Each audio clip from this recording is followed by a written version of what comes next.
റിയാദിൽ നിന്ന് കൊച്ചിയിലേക്ക് എത്തേണ്ട സൗദി എയർലൈൻസ് വിമാനം ചെന്നൈയിൽ ഇറക്കിയതിനെ തുടർന്ന് വിമാനത്താവളത്തിൽ യാത്രക്കാരുടെ പ്രതിഷേധം. കൊച്ചിയിലെത്തേണ്ട 100ഓളം മലയാളികളാണ് ചെന്നൈയിൽ കുടുങ്ങിക്കിടക്കുന്നത്. പ്രതികൂല കാലാവസ്ഥയെ തുടർന്നാണ് രാവിലെ 11 മണിയോടെ കൊച്ചിയിലെത്തേണ്ട വിമാനം ഉച്ചയോടെ ചെന്നൈയിൽ ഇറക്കിയത്. രാത്രി 8 മണിക്ക് കൊച്ചിയിൽ ഇറക്കാമെന്നാണ് വിമാന കമ്പനി അധികൃതർ അറിയിച്ചിരുന്നത്.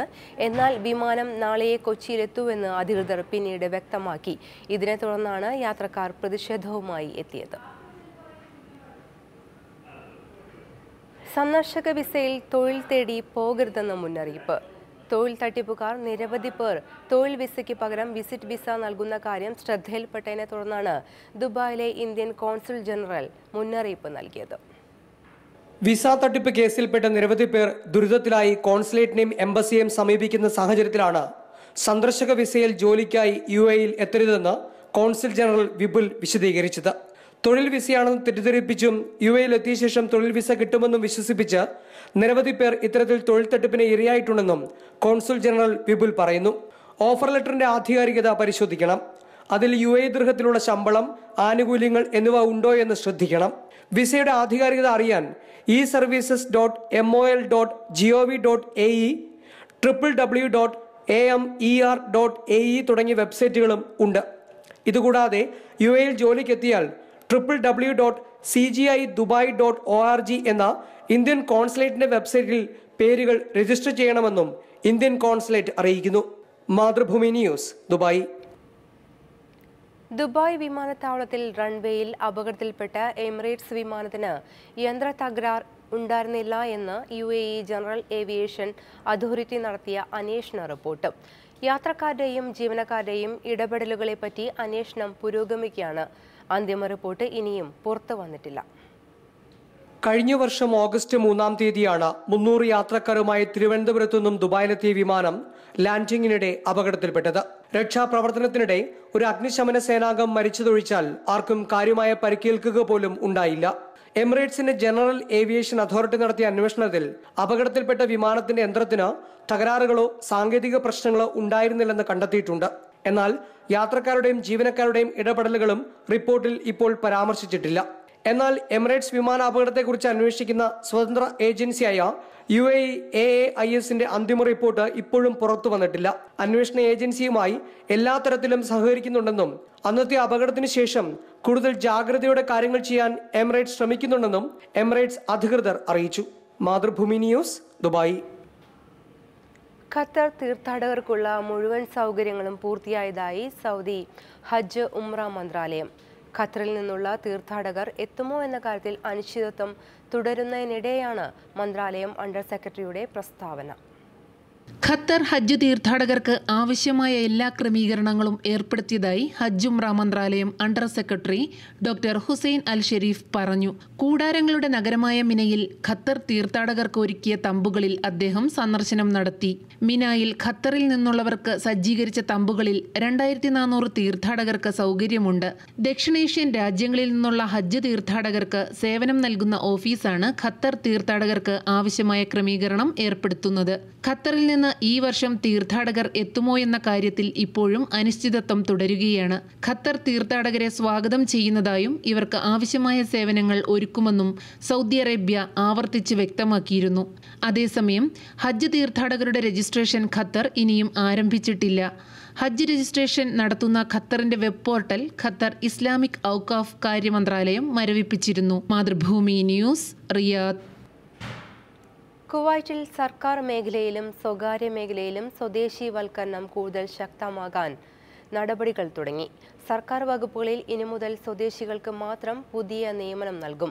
സ്വകാര്യ മേഖലയിൽ നിശ്ചിത ശതമാനം സ്വദേശികളെ നിർബന്ധമായും നിയമിക്കാൻ സർക്കാർ നിർദ്ദേശം നൽകി. സർക്കാർ വകുപ്പുകളിലെ ഒഴിവുകൾ സ്വദേശികൾക്ക് മാത്രം നീക്കിവെക്കുന്നതിന് സിവിൽ സർവീസ് കമ്മീഷനാണ് നിർദ്ദേശിച്ചത്.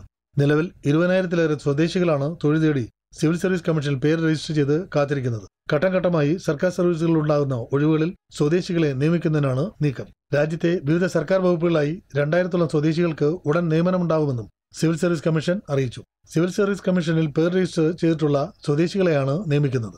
സർക്കാർ മേഖലയിൽ സ്വദേശിവത്കരണം ശക്തമാക്കിയതിനു ശേഷം വിദേശികളെ ഘട്ടം ഘട്ടമായി ഒഴിവാക്കുന്നതിനുള്ള കർശനമായ നിർദ്ദേശമാണ് സിവിൽ സർവീസ് കമ്മീഷൻ നൽകിയിട്ടുള്ളത്. പകരം സ്വദേശികൾക്കായി തൊഴിലവസരങ്ങൾ ഒഴിച്ചിടുന്നതിനുമാണ് നിർദ്ദേശം. സർക്കാർ മേഖലയിൽ വിദേശികളെ നിയമിക്കുന്നത് പൂർണ്ണമായി നിർത്തലാക്കിയതിനു ശേഷം ആദ്യമായിട്ടാണ് 2000-ഓളം സ്വദേശികളെ നിയമിക്കുന്നതിനുള്ള നടപടികൾ ആരംഭിച്ചിട്ടുള്ളത്. എന്നാൽ സ്വകാര്യ മേഖലയിലും സ്വദേശിവത്കരണം കൂടുതൽ ശക്തമാക്കുന്നതിന്റെ ഭാഗമായി വിവിധ പരിശീലന കോഴ്സുകൾ സ്വദേശികൾക്കായി ആരംഭിച്ചതായും നിശ്ചിത ശതമാനം സ്വദേശികളെ നിർബന്ധമായും സ്വകാര്യ കമ്പനികൾ നിയമിക്കുന്നതിനുമാണ് സർക്കാർ തീരുമാനം.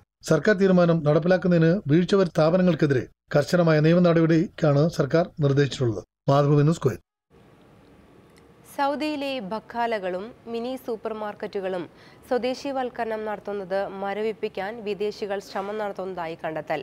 ഇത് മറികടക്കാനുള്ള ഘടകങ്ങൾ കണ്ടെത്താനായി സൗദി തൊഴിൽ സാമൂഹ്യക്ഷേമ മന്ത്രാലയം ഉദ്യോഗസ്ഥർ ചർച്ചകൾ തുടങ്ങി. പ്രായോഗികമായി സൗദിയിൽ ബഖാലകളിൽ സ്വദേശിവൽക്കരണം നടക്കില്ലെന്നാണ് പറയപ്പെടുന്നത്. എന്നാൽ ബഖാല മേഖല സ്വദേശിവൽക്കരിക്കുന്നതിന് തടസ്സമായി നിൽക്കുന്ന ഘടകങ്ങളെ എങ്ങനെ നേരിടാമെന്നതിനെക്കുറിച്ച് സൗദി തൊഴിൽ സാമൂഹ്യക്ഷേമ വിഭാഗം ഉദ്യോഗസ്ഥർ ചർച്ച ആരംഭിച്ചു. ബഖാലകളും മിനി സൂപ്പർ മാർക്കറ്റുകളും നിയന്ത്രിക്കുന്ന ഏഷ്യൻ വിഭാഗത്തിന് ഈ മേഖലകളെ പിടിച്ചു നിർത്തുന്നതിനും രാജ്യത്തെ നിയമങ്ങളോട് യോജിപ്പിച്ചു കൊണ്ടുപോകുന്നതിനും അപ്രഖ്യാപിത കൂട്ടായ്മകളും സംഘടനകളും ഉണ്ടെന്ന് തൊഴിൽ മന്ത്രാലയം വിലയിരുത്തുന്നു. ഏഷ്യൻ വിഭാഗം കൈയടക്കി വെച്ച ബഖാലകളും മിനി സൂപ്പർ മാർക്കറ്റുകളും സ്വദേശിവൽക്കരണത്തെ ദുർബലപ്പെടുത്തുന്നതിനായി തൊഴിൽ മന്ത്രാലയത്തിലെ ഉദ്യോഗസ്ഥൻ ഡയറക്ടറേറ്റ് ബോർഡിന് കൈമാറിയിട്ടുണ്ട്. സ്വദേശികൾക്ക് ബഖാലകളിൽ തൊഴിലെടുക്കുന്നത് പ്രായോഗിക ബുദ്ധിമുട്ടായേക്കുമെന്നും ഇതൊരിക്കലും സ്വദേശിവൽക്കരണം നടത്തുന്നത് വിജയിക്കുകയില്ലെന്നും വിദേശികൾ കരുതുന്നതായി റിപ്പോർട്ടിൽ പറയുന്നു. രാവിലെ പ്രഭാത നിസ്കാരത്തിന് ശേഷം രാത്രി 12 മണി വരെ ബഖാലകളിൽ തൊഴിലെടുക്കുവാൻ സ്വദേശികൾക്ക് കഴിയില്ല. 10,000 സൗദികളെ ഈ മേഖലകളിൽ വിന്യസിപ്പിക്കുന്നത് കൊണ്ട് സാമ്പത്തികമായി യാതൊരു നേട്ടവുമില്ല. ആഴ്ചയിൽ ഒഴിവു ദിനങ്ങളില്ലാതെ 7 ദിവസവും ജോലിയെടുക്കുവാൻ സൗദികൾക്ക് സാധ്യമല്ല തുടങ്ങിയവയാണ് റിപ്പോർട്ടിലുള്ളത്. ഇത് മറികടക്കാനുള്ള ശ്രമത്തിലാണ് സൗദി തൊഴിൽ മന്ത്രാലയം. Mathrubhumi news, Jeddah. വൻ വികസന സാധ്യത മുന്നിൽ കാണുന്ന ഇന്ത്യയിലെ ഭക്ഷ്യ സംസ്കരണ മേഖലയിൽ അടുത്ത 3 വർഷത്തിനകം 6,000 കോടി രൂപയുടെ നിക്ഷേപം പ്രതീക്ഷിക്കുന്നു. 100% വിദേശ നിക്ഷേപം അനുവദിക്കുന്ന രീതിയിൽ ഈ മേഖല തുറന്നുകൊടുത്തിരിക്കുന്നത് ഈ രംഗത്ത് ഇന്ത്യയുടെ കുതിപ്പ് ശക്തമാക്കുമെന്ന് കേന്ദ്ര ഭക്ഷ്യ സംസ്കരണ വ്യവസായ വകുപ്പ് മന്ത്രി സ്വാതി നിരഞ്ജൻ ജ്യോതി ദുബായിൽ പറഞ്ഞു. ഈ വർഷം നവംബർ 3 മുതൽ 5 വരെ ഡൽഹിയിൽ നടക്കുന്ന വേൾഡ് ഫുഡ് ഇന്ത്യ 2017 പ്രചരണാർത്ഥം യുഎയിൽ നടക്കുന്ന റോഡ് ഷോയിൽ പങ്കെടുത്ത് സംസാരിക്കുകയായിരുന്നു സ്വാതി നിരഞ്ജൻ ജ്യോതി. ഇന്ത്യയുടെ വിവിധ ഭാഗങ്ങളിലായി 42 മെഗാ ഫുഡ് പാർക്കുകളാണ് കേന്ദ്ര സർക്കാർ സ്ഥാപിക്കാൻ ലക്ഷ്യമിടുന്നത്. ഇതിൽ 8 ഇതിനകം പ്രവർത്തന സജ്ജമായെന്നും മന്ത്രി വ്യക്തമാക്കി. ഏറ്റവും വലിയ വിപണി എന്ന നിലയിൽ ഇന്ത്യയിൽ നിക്ഷേപിക്കുന്നതിന്റെയും വിപണന ശൃംഖലയുടെ ഭാഗമാകുന്നതിന്റെയും സാധ്യതകൾ ലോകത്തെ അറിയിക്കുക എന്ന ലക്ഷ്യത്തോടെയാണ് വേൾഡ് ഫുഡ് ഇന്ത്യ പ്രദർശനമേള ഒരുക്കുന്നത്. ഇറ്റലിയാണ് മേളയിലെ പ്രധാന അതിഥി രാജ്യം. 25 വിദേശ രാജ്യങ്ങളിൽ നിന്നായി 80-ലേറെ വൻകിട കമ്പനികൾ പ്രദർശനത്തിൽ പങ്കെടുക്കും. 25 ആഗോള കമ്പനികളുടെ സിഇഒമാർ വിവിധ സെഷനുകളിൽ സംസാരിക്കും. പ്രധാനമന്ത്രി നരേന്ദ്രമോദിയാണ് ഇന്ത്യയിലെ ഈ വലിയ ഭക്ഷ്യമേള ഉദ്ഘാടനം ചെയ്യുന്നത്. ഭക്ഷ്യോൽപാദന രംഗത്ത് പല മേഖലകളിലും ഇന്ത്യ ലോകത്ത് മുൻനിരയിലാണെന്ന് മന്ത്രി അഭിപ്രായപ്പെട്ടു. ഈ അനുകൂലാവസ്ഥ എങ്ങനെ കൂടുതൽ ഫലപ്രദമായി വിനിയോഗിക്കാം എന്നതാണ് മേളയുടെ ലക്ഷ്യമെന്നും അവർ കൂട്ടിച്ചേർത്തു. അടുത്ത 5 വർഷത്തിനകം ഇന്ത്യയും യുഎഇയും തമ്മിലുള്ള വ്യാപാരത്തിൽ 60% വർധനവാണ് ഇരു രാഷ്ട്ര നേതാക്കളും ചേർന്ന് ലക്ഷ്യമിടുന്നതെന്നും ചടങ്ങിൽ സ്വാഗതം ചെയ്തു പറഞ്ഞ Dubai Indian consul general Vipul പറഞ്ഞു. മേളയിലേക്ക് യുഎഇയിൽ നിന്ന് വലിയൊരു സംഘം പങ്കെടുക്കുമെന്നാണ് പ്രതീക്ഷിക്കുന്നതെന്നും അദ്ദേഹം കൂട്ടിച്ചേർത്തു. Mathrubhumi news, Dubai. കുവൈറ്റിൽ ലഹരി മരുന്ന് വേട്ട തുടരുന്നു. 175 കിലോ മയക്കുമരുന്നാണ് കഴിഞ്ഞ 3 മാസത്തിനിടയിൽ പിടികൂടിയത്. 354 കേസുകളിലായി ഇന്ത്യക്കാരുൾപ്പെടെ 387 പേരെ അറസ്റ്റ് ചെയ്തു. ലഹരി മരുന്ന് കേസുകളിൽ പെടുന്നവർക്ക് വധശിക്ഷ ഉൾപ്പെടെ കടുത്ത ശിക്ഷയുണ്ടാകും.